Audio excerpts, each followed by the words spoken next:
Salut à tous, c'est Loïc, bienvenue sur Toute Berzingue. Alors aujourd'hui, je vais vous parler de toutes les voitures sportives que j'ai pu conduire jusqu'à présent. Alors pour ça, on va aller sur mon site internet, donc c'est photo.automobile.free.fr. Voilà, alors là nous voilà sur mon site. Alors un jour je vous ferai une petite vidéo pour vous présenter un petit peu le site, toutes les rubriques, hein. Donc voilà. Alors là on va aller dans mes essais, hop, et là donc vous avez en haut de la page toutes les voitures que j'ai pu essayer en conducteur, suivi de celles que j'ai pu essayer en passager. Donc aujourd'hui on va s'intéresser à celles que j'ai essayé en conducteur, en commençant par ce petit lot de 3 voitures là, puisque je les ai essayées le même jour. Donc on va commencer avec la 550 Maranello. Donc la première voiture sportive que j'ai essayée, c'était une Ferrari 550 Maranello avec Legend Car à Compiègne dans l'Oise. Alors c'était en mai 2003, donc j'avais que 19 ans seulement. Alors en fait à l'époque ça n'existait pas encore vraiment tout ce qui était box là, d'essais de voitures. Et je suis tombé par hasard donc, sur l'annonce dans le magazine Sport Auto, donc, qui parlait de Legend Car qui proposait des essais de voitures. Alors pour moi, Ferrari jusque là c'était vraiment le truc inaccessible, quoi. J'en voyais de temps en temps dans la rue mais pas souvent parce que je suis de la campagne. Et là rien que l'idée de m'asseoir dedans pour moi c'était déjà inaccessible.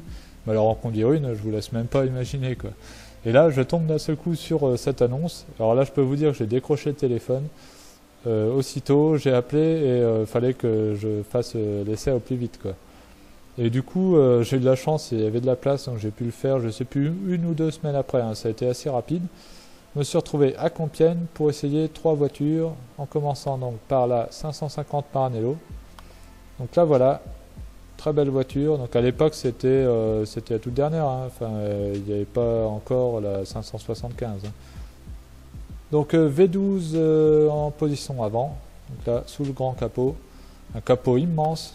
Alors, hop, je vais vous refaire voir ici, voilà, capot vraiment immense. Donc là la photo a été prise à un moment vraiment inoubliable, la première fois que je m'assois dans une Ferrari, et en plus pour la conduire, donc que demande de peuple. Donc voilà, photo prise sur l'instant, et donc quand on est à l'intérieur, on a la vue sur cet énorme capot qui est galbé là, avec la prise d'air plus les phares. C'est vraiment impressionnant la vue qu'on a. Alors hop, je vais vous faire une photo, là. Donc là on voit, hop voilà, je suis tout content, première fois dans une Ferrari pour la conduire. Donc voilà, donc le moteur c'est un V12 de 485 chevaux. Donc là 550 Maranello c'est plutôt une voiture grand tourisme, hein, donc c'est assez confortable. On sent qu'elle est assez lourde entre guillemets, hein, c'est pas non plus, elle n'est pas hyper lourde, mais voilà. Confortable, les suspensions sont assez souples. Par contre, c'est assez raide à conduire. Donc moi, bon, c'est la première fois déjà que je conduisais une voiture de ce genre-là. Hein. Je trouvais les pédales assez raides, le levier de vitesse, donc c'était une boîte manuelle, donc avec la fameuse grille Ferrari, avec le petit clic là, enfin génial quand tu passes à vitesse, le petit clic-ti là qui est légendaire, le top. Et donc on est parti pour 20 minutes d'essai sur route ouverte, où on a été sur une 4 voies limitée à 110. Et bon, on la prend rapidement en main. J'ai fait une pointe à 210 km/h. Là, à l'époque, donc en 2003, il n'y avait pas les radars comme maintenant. Hein. C'était le tout début, hein, on n'était pas encore emmerdé. Donc là, j'ai pu vraiment voilà, me faire plaisir. Le mec, en plus, il nous poussait, allez-y, allez-y. Donc, allez, hop, je suis parti à fond. Enfin, génial. Donc, vraiment rapide à prendre en main, super à conduire. Donc voilà, donc sur mon site à chaque fois vous trouverez donc des photos, mes impressions et pour chaque essai une petite vidéo. Donc là bon c'est une vidéo pour les 3. Hein. Alors filmée à l'époque par mon père avec le caméscope, super caméscope qui était même pas numérique à l'époque. Après il avait enregistré ça sur une cassette VHS et puis moi j'ai récupéré le truc. Donc bon la qualité est pas top mais bon ça garde un très bon souvenir. Donc voilà la première fois que je montais dans une Ferrari pour la conduire. Donc j'avais jamais fait avant de tour dans n'importe quelle voiture de sport, j'avais jamais eu vraiment l'occasion. On n'avait pas les réseaux sociaux comme maintenant pour avoir des contacts. Et puis bon bah quand on est à la campagne forcément c'est plus difficile. Et donc ensuite après je suis monté, enfin j'ai essayé la Lamborghini Murcielago. Donc qui à l'époque était assez récente, hein, elle venait de sortir il n'y avait pas très longtemps. Donc on en voyait vraiment très peu. Hein. On en voit déjà très peu aujourd'hui, mais à l'époque c'était vraiment, je peux vous dire que là j'ai fait tourner des têtes. Hein. Alors hop, on va la regarder de plus près, là voilà. Donc bon, elle était grise, hein, du coup bon, assez discrète. Mais bon, elle était vraiment magnifique. Avec les portes en élytre. Alors j'ai pas de photo avec les portes en élytre.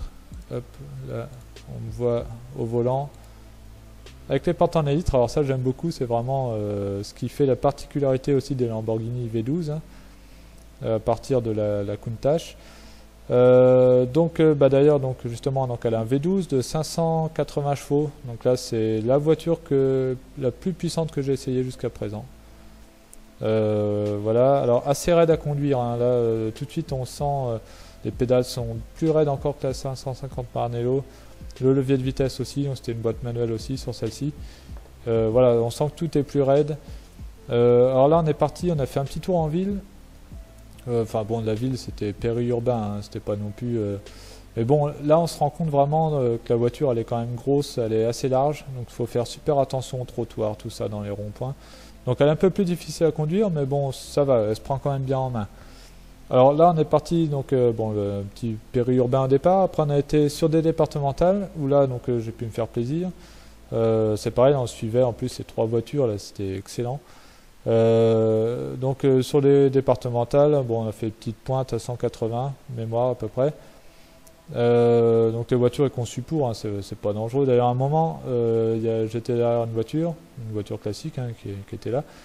Et bon, je voulais doubler, mais enfin, justement, je voulais pas doubler parce qu'il y a une voiture en face. Et le mec me dit, il dit, vas-y, là t'as largement le temps en fait. On avait une bonne visibilité, tout ça. Bon, la voiture était pas non plus tout près, hein, pas inconscient. Et donc je me suis déporté, j'ai appuyé à fond, effectivement j'avais largement le temps de la doubler la bagnole. On est collé au siège, paf ça part. C'est une voiture 4 roues motrices aussi, donc du coup ça tient super bien la route, il n'y a pas de danger, elle décroche pas, quoi. On peut y aller, il n'y a pas de souci avec ça. Et donc voilà, super impression à bord de cette Lamborghini. Alors le moteur c'est pareil, c'est pas du tout pareil, on sent que c'est plus rageur. Moi, ça me faisait presque penser à un bruit de tracteur. Enfin, la comparaison n'est peut-être pas forcément bonne, mais je sais pas, ça vibre de partout. C'est plus bestial par rapport à Ferrari. Enfin, c'est pas pareil quand même. Il y a une bonne différence, mais j'ai vraiment adoré la Lamborghini. De toute façon, Lamborghini, j'aime bien. Hein, c'est vraiment une marque que j'aime beaucoup. Et donc ensuite, la troisième voiture que j'ai essayé ce jour-là, donc 20 minutes chacune, hein, c'était la 360 Modena. Donc là, c'était la moins puissante des 3, hein, elle fait 400 chevaux seulement, entre guillemets, hein. C'est déjà super bien. Hop, donc la voici, superbe Modena. Voilà, donc là on est parti à nouveau sur la 4 voies, limitée à 110. Hein. Alors là, j'étais super à l'aise avec, du coup, avec elle.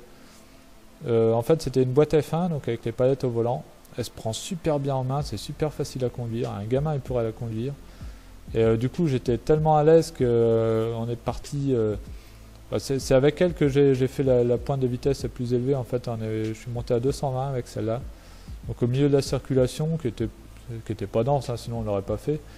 Mais bon, on doublait quand même les gens, on a doublé pas mal de personnes, c'est assez impressionnant.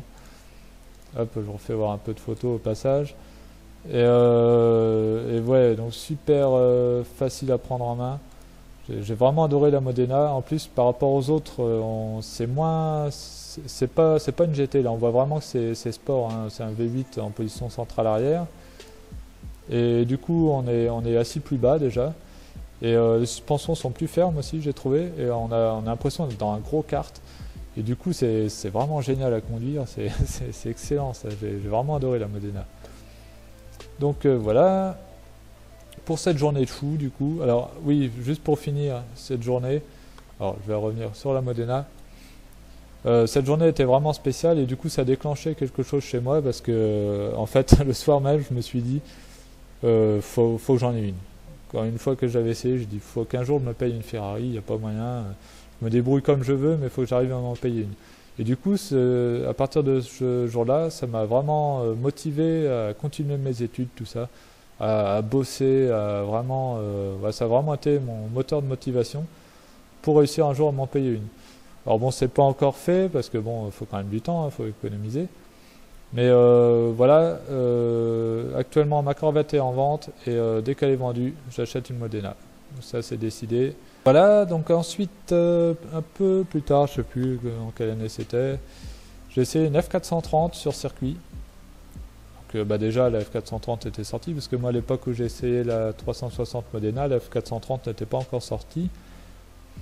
Donc là j'ai essayé donc avec un stage de pilotage avec propulsion sur le circuit de l'Ouest parisien. Voilà, donc alors le début du stage, donc c'était un petit cours théorique, donc sur les trajectoires à prendre, voilà, petit cours de pilotage théorique. Trajectoire, quand freiner, quand rétrograder, quand réaccélérer, tout ça, les points de corde, bon, du classique. Mais bon, c'était bien sympa. Alors, donc moi j'ai essayé cette F430. Voilà, donc bah, c'est la remplaçante de la Modena qu'on a vu juste avant. Elle fait 490 chevaux, donc elle fait 90 chevaux de plus. Elle a une boîte F1. Aussi celle-ci, alors c'est une option, hein, on a soit le choix entre boîte manuelle ou boîte F1, donc là c'était aussi une boîte F1, et donc là c'est aussi une boîte F1, et la boîte F1 là-dessus elle est beaucoup plus rapide que, enfin beaucoup plus rapide, elle est plus rapide que la 360 Modena. Voilà, après donc c'est du simple embrayage, hein, donc c'est brutal, moi j'adore ça. Voilà, donc là on est parti sur le circuit pour 5 tours. Alors 5 tours ça passe vite. Alors ce que je reprocherais moi surtout à ce genre de stage, c'est qu'en fait c'est un peu trop commercial. Faut que ça enchaîne en fait. Donc moi j'attendais là, hop, la voiture arrive, la personne descend, tac, faut monter, t'as même pas le temps de trop discuter quoi. Le mec il t'explique 2 secondes comment ça marche et hop c'est parti quoi. Donc on n'a pas le temps vraiment d'apprécier la voiture comme au stage d'avant où là on a pris le temps de discuter, de faire des photos avec la voiture, tout ça. Là, non, là ça enchaîne. Alors bon, je trouve ça un peu dommage, moi, pour les passionnés comme nous. Voilà, on peut même pas discuter, rien. Attaque, ça enchaîne, tu fais tes 5 tours et après tu te casses. Bon, voilà. Alors après, bon, c'est sympa, le mec il nous conseille bien.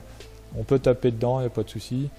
Là, bon, c'est un petit circuit, hein, mais bon, il y a des virages sympas. À un moment, une ligne droite, on peut atteindre les 160 à peu près. Enfin, c'est la vitesse à laquelle j'ai roulé. Hein. Après, on peut rouler certainement plus vite. Donc voilà, bon, ça passe vite. Alors là, vous aurez bien sûr une petite vidéo où on me voit. Alors, on a l'impression que j'avance pas. Alors bon, c'est peut-être pas qu'une impression. Bon, à l'époque, j'avais pas beaucoup d'expérience. Et puis, bon, les vidéos, quand on filme des voitures sur le circuit, on a toujours l'impression que ça avance pas en fait. Mais quand on est dedans, je peux vous dire que c'était bien sympa. C'est pareil, 5 tours ça passe vite, alors je me disais ouais on va pas y aller trop vite non plus parce qu'après voilà je savourais le moment. Donc voilà pour l'essai de cette F430. Voilà, alors ensuite j'ai essayé une Lotus Elise S1. Alors en fait c'est au moment où j'ai acheté mon Opel Speedster, donc qui est là.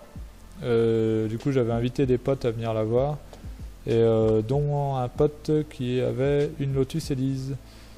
Donc la Lotus Elise S1. Alors là du coup on peut faire un petit comparatif, hein. Donc c'est des voitures Light is Right, hein, c'est super léger.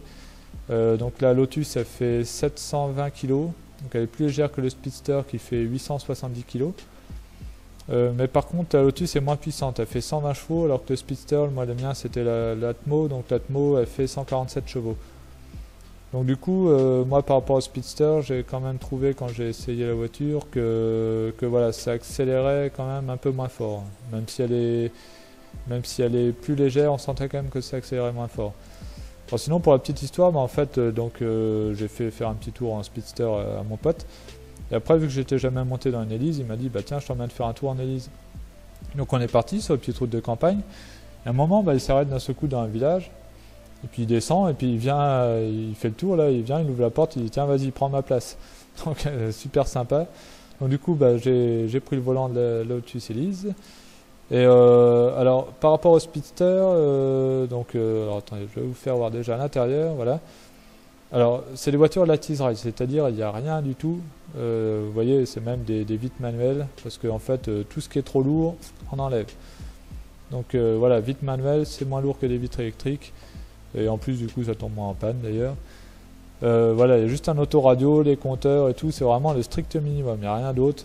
Et particularité de la Lotus Elise par rapport au Speedster, il n'y a pas d'ABS. Donc c'est pareil pour des questions de poids. Donc ça c'est une des grosses différences. Parce que oui, ce que je vous ai pas dit, c'est que les deux, donc le Speedster a le même châssis que la Lotus Elise. Et elle est fabriquée d'ailleurs sur les chaînes, enfin elle était fabriquée parce qu'elle n'est plus fabriquée, elle était fabriquée sur les chaînes Lotus, donc en Angleterre. Donc elles ont vraiment la même base, elles ont pas mal de pièces communes. C'est surtout la carrosserie qui change. Alors moi j'avais choisi le Speedster parce que en fait je le trouvais plus agressif. Vous voyez là, voilà, c'est un peu plus taillé à la serpe, donc je préférais. Bon, après bon, bah, c'est les goûts, les couleurs. Hein. Donc voilà. Donc voilà, bah, voilà un petit karting. Voilà, ça accélère bien, on passe les virages super vite. C'est super agréable à conduire, moi j'aime bien. C'est vraiment top. Voilà, hop, je suis revenu un cran trop. Voilà, alors ensuite j'ai essayé une KTM Crossbow avec Club Event, donc, qui est une société qui fait des locations de voitures sportives sur Orléans.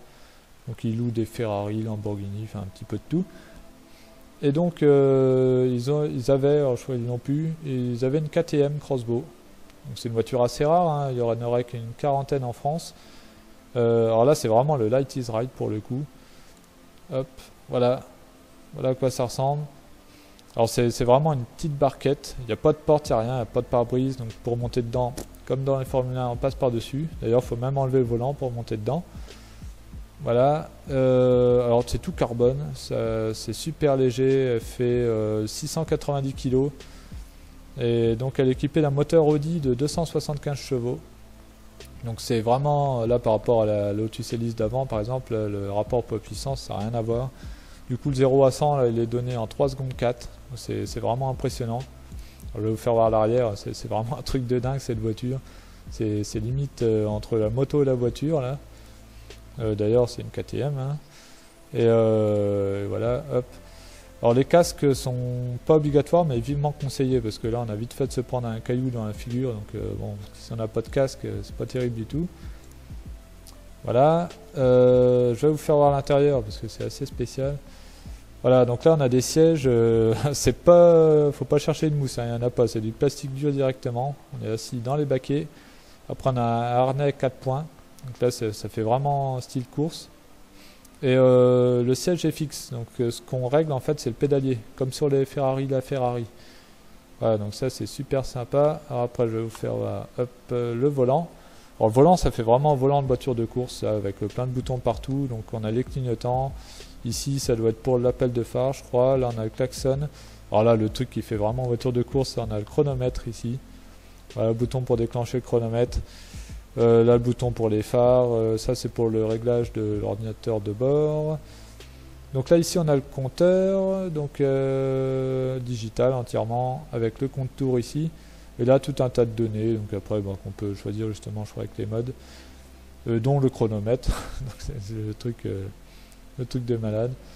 Là aussi on a des petites LED aussi là. Quand par exemple quand on arrive proche de la zone rouge ça s'allume. Au départ ça clignote orange je crois et après ça s'allume rouge ou je sais plus exactement comment ça marche. Enfin, c'est une histoire comme ça. Et sinon donc elle est équipée d'une boîte manuelle 6 rapports. Et après elle a rien du tout, aucune aide, rien. Donc quand vous voyez le rapport poids-puissance sans aucune aide, je vous laisse imaginer un peu la conduite de l'engin. Il faut faire super attention. Bon là la route était sèche mais il m'a dit sur route humide c'est même pas la peine. Bon déjà on se fait mouiller mais bon ça encore c'est rien. Mais ça tient pas la route, donc faut être super vigilant avec cette voiture là. Dans les virages il n'y en a pas intérêt à accélérer trop fort parce que là elle part tout de suite en tête à queue. Donc voilà, faut vraiment faire attention. Et sinon on a des super sensations de vitesse parce que là on est vraiment le cul par terre. Il n'y a pas de pare-brise, il n'y a rien, donc là on est au vent, donc du coup on s'en prend plein la figure. Enfin là les sensations de vitesse c'est top, on n'a pas forcément besoin de rouler vite. Alors nous on est parti sur des petites routes de campagne où j'ai pu faire des bonnes accélérations, j'ai pu bien me faire plaisir. Et voilà, c'était vraiment super sympa cette voiture, géniale quoi. Alors la suspension, bizarrement, parce que moi je m'attendais à une suspension super raide, mais non, je trouvais ça assez souple. Bon, c'est marrant. Enfin voilà, après un beau son, enfin voilà, super voiture. Voilà, alors ensuite j'ai essayé une Corvette C5. C'était l'occasion d'une sortie en forêt d'Orléans avec le club Vedrouille Moto, donc qui est un club de multimarques de voitures. Et donc on avait fait une sortie en forêt d'Orléans, et parmi les voitures dans la sortie, il y avait une Corvette C5. Donc moi à l'époque j'avais la Lotus Esprit là, et déjà j'envisageais d'acheter une Corvette C5. Et alors ce qui est marrant, c'est que le propriétaire de la Corvette là, il envisageait lui d'acheter une Lotus Esprit. Mais alors pas le même modèle que moi, il voulait une Turbo SE. Moi c'était une Turbo tout court. Et moi je voulais une boîte manuelle et lui il avait une boîte auto. Donc du coup on n'a pas pu faire l'échange. Mais on a quand même fait l'échange entre deux étapes, parce qu'on a fait un road trip autour de la forêt d'Orléans. Donc entre deux étapes, il m'a proposé d'échanger nos voitures. Donc du coup j'ai pris le volant de la Corvette, il a pris le volant de la Lotus. Et donc j'ai pu voir un peu ce que ça donnait de conduire une Corvette, c'était donc du coup une première, et de tester la boîte auto, parce que les gens me conseillaient déjà la boîte manuelle, et du coup j'ai pu tester une boîte auto pour confirmer mon choix. Et effectivement, je préfère largement la boîte manuelle, parce que en fait c'est une vieille boîte 4 rapports, qui est un petit peu bizarre en fait. Donc il y a beaucoup de couples, hein. C'est un 5 litres 7, un V8, donc qui fait 345 chevaux sur la C5 classique. Donc pour rappel, sur ma Corvette C5 Z06 ça fait 405 chevaux, donc là il y a 60 chevaux de moins. Et donc boîte automatique, et du coup beaucoup de couples, mais ce qui est bizarre, c'est que vraiment on sent le couple au départ, c'est-à-dire que quand on passe au rapport supérieur, on se prend un coup de pied au cul, ça part, et après on a l'impression que ça s'essouffle. C'est bizarre. Et après, donc le rapport suivant s'enclenche, tac, on se reprend un coup de pied au cul. C'est un peu bizarre, moi ça m'a un peu perturbé. Voilà, j'aimais pas trop, hein, pour être franc, du coup, voilà, je préfère largement une boîte manuelle. Donc voilà, c'était super sympa. Donc après avoir essayé en conducteur, du coup, vu que moi, bon, j'y suis allé mollo parce que c'était pas ma voiture, puis bon, on suivait tous, on pouvait pas non plus faire n'importe quoi. Donc je lui ai dit, je lui ai demandé après qu'il m'emmène en passager. Donc la vidéo là, c'est en passager. Lui, vu qu'il connaît bien sa voiture, en plus, donc je lui ai dit, tiens, est-ce que tu peux me faire voir un peu comment ça accélère? Donc du coup, il a bien tapé dedans, donc vous verrez dans la vidéo. J'ai pu voir un peu ce que ça donnait à l'accélération. Et c'est là que j'ai même mieux jugé la voiture, du coup. Donc voilà pour cette Corvette C5. Hop. Et donc pour finir, j'ai essayé une F430. Donc ça c'est la dernière sportive que j'ai essayée. Donc comme je vous ai fait voir tout à l'heure, c'était pas la première que j'essayais, j'en ai déjà essayé une sur circuit. Mais là j'ai eu l'occasion avec Club Event, donc à Orléans toujours, d'en essayer une sur route ouverte. Donc voilà, regardez, elle est magnifique, elle a des jantes Challenge. Donc les jantes qu'on retrouve sur la Challenge Stradale, et des bandes de la Scuderia. Voilà, donc vraiment une très belle Ferrari. Donc là du coup en plus ça fait, je sais plus combien de temps ça fait que j'ai essayé, mais ça fait pas forcément si longtemps. Donc du coup là j'avais plus d'expérience dans les conduites des voitures sportives, déjà avec les miennes et puis celles que j'avais essayées avant. Donc du coup là j'ai pu vraiment pousser un peu plus dans les limites par rapport à celles que j'avais essayé avant. Donc j'ai bien pu pousser dans les tours, voilà, accélérer vraiment à fond pour voilà, j'ai pas exploité tout le potentiel de la voiture, mais voilà, je me suis bien fait plaisir. Donc là on est parti sur, on a fait un peu tout. À un moment on a fait une 4 voies, après on a fait des routes de campagne, enfin on a fait un peu de tout, un peu de ville, enfin voilà. C'était super sympa. Donc là j'avais emmené ma GoPro, donc que j'avais collé sur le pare-brise arrière avec la ventouse. Et du coup là vous avez une vidéo intégrale de tout l'essai. Voilà, donc il n'est pas impossible qu'un jour j'achète une F430, hein, parce que quand on regarde les cotes aujourd'hui, elle n'est pas beaucoup plus chère qu'une Modena. La Modena a pris de la cote récemment. Bon là ça se stabilise, voire c'est en train de se réajuster parce que là c'était devenu un peu du délire. Et du coup donc la F430 là elle a bien baissé, elle est arrivée quasiment au niveau d'une Modena, donc après pourquoi pas un jour acheter une F430, hein. Du coup là on a une chaîne de distribution, on a de la puissance en plus, hein, quand même, donc voilà, c'est... Après moi j'aime un peu moins le design, voilà, l'arrière, je préfère l'arrière d'une Modena, là c'est pareil, le petit crochet, bon après bon c'est pas, les différences sont pas énormes non plus, hein. Voilà, l'avant, bon ça me dérange pas. Voilà, mais bon après voilà, c'est une super voiture, hein. Bah voilà, donc pour les voitures que j'ai pu essayer en conducteur. Alors je vous referai une vidéo après avec les voitures que j'ai essayé en passager. Alors je vous fais un petit passage rapide pour vous faire voir rapidement ce que j'ai pu essayer. Alors je vous fais rapide, hein, je vous referai une vidéo. C'est à vous de voir au passage. Voilà, donc là, bon, je pense que je la ferai en 2 parties parce qu'il y a de quoi parler. Donc voilà. Voilà donc pour tous les sportifs que j'ai pu essayer jusqu'à présent en conducteur. Donc vous retrouverez tous les commentaires et les vidéos, les photos sur mon site internet photo.automobile.free.fr, donc n'hésitez pas à aller faire un tour. Voilà, bah, j'espère que la vidéo vous a plu. Si c'est le cas, n'hésitez pas à la partager, à vous abonner à ma chaîne. Et voilà, donc on se retrouvera très bientôt sur Toute Berzingue. Salut!